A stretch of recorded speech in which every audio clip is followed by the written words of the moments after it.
In today's video, I'm going to show you how you can add 10 degrees extra of backswing rotation no matter what your age or flexibility levels are. So it's no secret that rotating correctly in the backswing is crucial for our golf swing. It helps us create what we class as a centered pivot. It helps us get into a great type of backswing position to where we have enough depth. This then allows the club to shallow down. It gives us the space there, swing on plane, and ultimately helps you hit the ball further, hit the ball straighter, hit the ball higher, everything that we want to do as golfers. Now in today's video, I'm going to run you through 5 different things that you need to make sure you're doing in order to increase the amount of backswing rotation you can achieve no matter what your age is. So key number 1 is having a good posture position. I see so many amateurs get this wrong. They get into a poor posture position and from there they've got no chance of creating a full backswing turn. So a couple of things that I tend to see is either the balance points are off, so their armpits are way too much over their toes, or they're maybe too far back, kind of close to the ankle line right there. The other one is you see a lot of excessive curvature to the lower back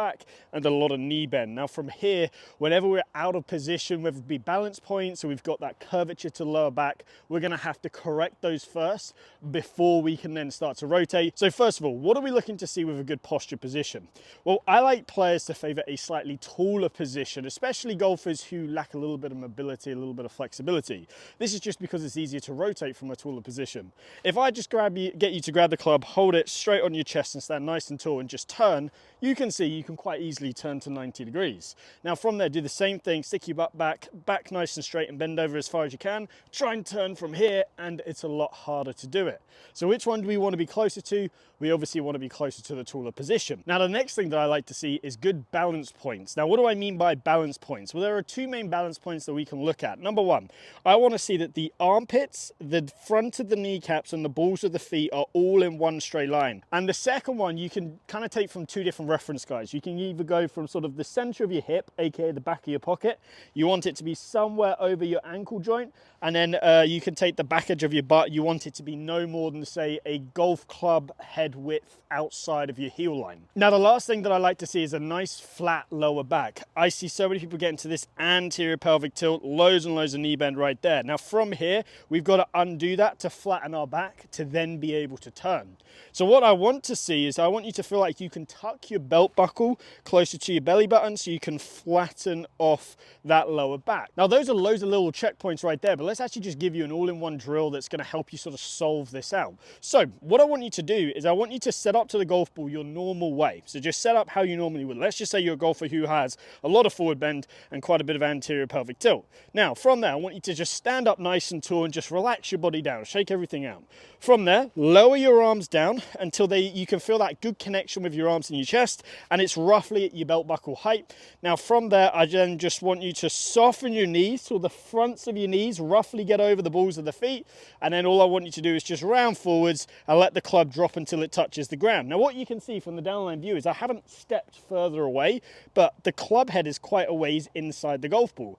This would mean now with my taller, sort of better posture, with better balance points, better knee bend, better lower back position, that actually I need to get closer to this golf ball, and now from there I'm going to be able to turn so much better. Remember, if we set up in a bad posture position, we're not going to be able to turn efficiently. Key number 2 that's going to help you increase your rotation is by understanding how the pelvis should work. And I see there are a lot of misconceptions out there about this. Now, the key thing to understand is actually the shape of the pelvis. The shape of the pelvis is sort of an oval shape. Now, if you imagine I twist an oval, it's going to arc round. So the right hip, if I was just to stand tall, and this is a great exercise to teach you this, if I was to stand tall and sort of put something on my right hip and I was just to turn, keeping my head centered, you can see how my right hip arcs sort of back and around.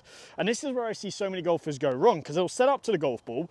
When analyzing swings, we'll draw lines down the edges of their hips, and then as they swing back, they'll either keep this trail hip connected to that line, or they'll even sway through it. Now here's the thing, if we understand how the pelvis should work, by the time we get to the top of the backswing, if we move the pelvis correctly, there should be about a golf ball worth of space right there. Why? Because of the oval shape of the pelvis, it wants to turn, it wants to arc back and around. So this is something that you really, really have to understand. Some great exercises to help you teach you this is, again, let's keep it super simple. Grab the club, hold it on your chest, stand nice and tall. From there, just turn to your right, keeping your head centered, and feel how your trail hip is working. You'll obviously see that it's turning on an arc. It feels like it's working back and around. Also from there, I can feel like the pressure in my feet is changing as well. So it's working to the inside part of the ball of the left foot and a little bit more into the trail heel. So that's going to teach you a little bit about how the pressure should work in your feet. Now, once you've done that, I just want you to progress to the second stage. So keep the club on your chest, bend over into your golf posture. Again, good golf posture now. From there, feel that trail hip work back and around. Imagine you're trying to create a golf ball worth of space. Once you've done that, grip the club normally. Again, try and feel like that pelvis creates a little bit of space between the right hip and that line. Now, what you will feel like as you're doing this is that by the time you get to the top of the backswing, quite often it will feel like you've got a little bit more pressure in your left leg. Now, some players like to feel like they just keep the pressure in their left leg as they turn. This is kind of more of a stack and tilt method, or it's just sort of somebody who wants to simplify down the pivot. So if you are that golfer, you can keep a little bit more pressure, so 55, 60% of your weight in that left leg, and feel like you just turn the trail hip back and around. Now, other golfers like to be a little bit more dynamic, say like a Rory McIlroy. You will see a lot of golfers like that have a little push off, they'll recenter, but by the time they get back to the top of the backswing, again, they're in this same position. So really point A, which is setup, and point B, which is top of backswing, are relatively the same. Some golfers will want to take a slightly different route, stay on the left side. Other golfers will want to take a shift and then recenter route. Doesn't really matter as long as we achieve that trail hip, creating that golf ball worth of space at the top of the backswing. If you can do that, that's going to give you about 10 degrees extra shoulder turn. So key number 3 to helping you increase your backswing rotation is by allowing your lead leg to work correctly. Now, this week I was actually giving an online lesson to one of my clients on the Skillest app. And when we were analyzing his swing, what I did was I drew a circle around his kneecap. Now, as we swung back all the way to the top of the backswing, I saw that his knee was still in that same circle. Now, here's the thing. That essentially meant the knee was gaining flex, but it was just bending straight down and forwards. Now, as a byproduct of this, we saw that it was very, very difficult for him to turn. He had a very short backswing, and from there, actually, it caused a little bit of early extension on the way down, a little bit of steepness. So the key thing is we've got to let that leg stay relaxed and work the way it wants to work. Now, how does it want to work? Well, if I was to grab the club again, stand nice and tall, and just turn, you can see how that knee sort of works forwards and across. So it does that sort of gentle movement of working forwards and across. Now, if I was to do that in my golf swing, you can see I have an alignment stick down here on my ball position line. This is going to be a great guide for you. So there are two ways of looking at this. If you're analyzing your swing, I want you to draw a circle around the knee, and then we want to see that that knee can work just gently inside of that circle, so come out of that circle.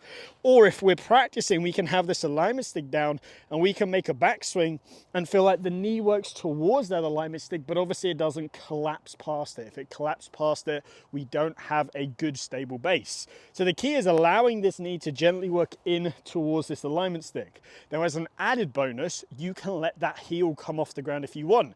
I get asked this all the time. Is this a good movement to do? Well, frankly, one of the best players ever, if not the best, Jack Nicklaus, did this. So of course, if it's good enough for him, it's good enough for all of us. So you are more than welcome if you need to get a little bit extra rotation just by lifting that foot off the ground, that heel off the ground gently. So if I do a little swing here, I'm going to make a backswing. Good posture, good pelvis movement. I'm allowing that knee to come in, the heel to gently come off the ground. Let's give it a hit for you right here. So we've spoken about the lead leg, now let's talk about the trail leg. So at address, we have a certain amount of knee bend. As we start to rotate back, as we just said, the left leg is going to increase its knee bend work across the body. The key is that we don't maintain the same knee bend in the backswing with the right leg. If we do, we're going to restrict how this trail hip works. Now, if you sort of imagine you are starting a lawnmower or chainsaw or anything like that, and I was to grab that cord with my right hand and I was to pull it up and above my shoulder this way, you can see as I'm doing this, my trail leg is losing flex. It's getting a little bit straighter. So the key is, let's just say you start with 30 degrees of knee bend. By the time you get to the top of the backswing, you want to be more like 20 to 15 degrees. You want to have lost some knee bend. Now, if you look from the downline view, you can see there's a little bit of daylight between the knees right there. Again, by doing that, that's going to, A, allow the pressure to work a little bit more towards the trail heel, but B, it's going to give you just that freedom to create that really nice full pivot. Then from there, obviously, you're going to be in a great top of backswing position. It's going to be a lot easier for you to shallow that club on the way down. So key number 4 is allow that trail leg to lose some flex, and you want to see some daylight from the down the line view as you do so. Let me show you what that should look like right here. So the fifth and final way that you can increase your backswing rotation is by using your stance alignment to your advantage. Now I see so many people that get very fixated on where their feet are pointing, but here's the thing. First of all, shoulders control where the path go, not the feet. And second of all, we can use alignment, especially with our feet alignment, to help us increase our backswing rotation. So a lot of golfers will set up and they'll try and get everything nice and square. But here's the thing.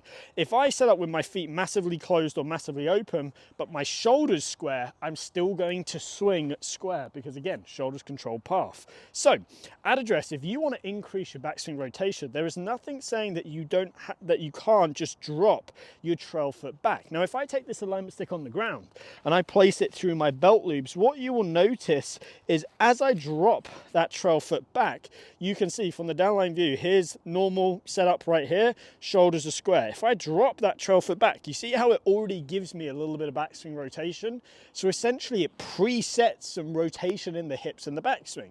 Now from there, as I turn, it's going to be a lot easier to get into this position to where I've achieved a nice full hip turn. Now as an added bonus, you do not have to keep that trail foot square. If you're somebody who has a lot of flexibility in that trail hip, fine, you can keep it square. But if you're somebody who struggles with rotation and mobility in that trail hip, you can flare that trail foot out slightly and drop it back in order to help you gain a little bit extra rotation. So if I now hit a shot with this here, shoulders are square, I'm going to drop my right foot back, flare the foot out. This is going to help me gain a little bit more backswing rotation. As long as I keep my shoulders square, I'm still going to have a neutral club path. So there you have it. If you implement those 5 things into your backswing, you are going to be able to increase your rotation. Now, if you need more one-to-one help with your game for online coaching on the Skillist platform, the link is down in the description. And if you have enjoyed today's video, please give it a like and subscribe, and I hope to see you back here.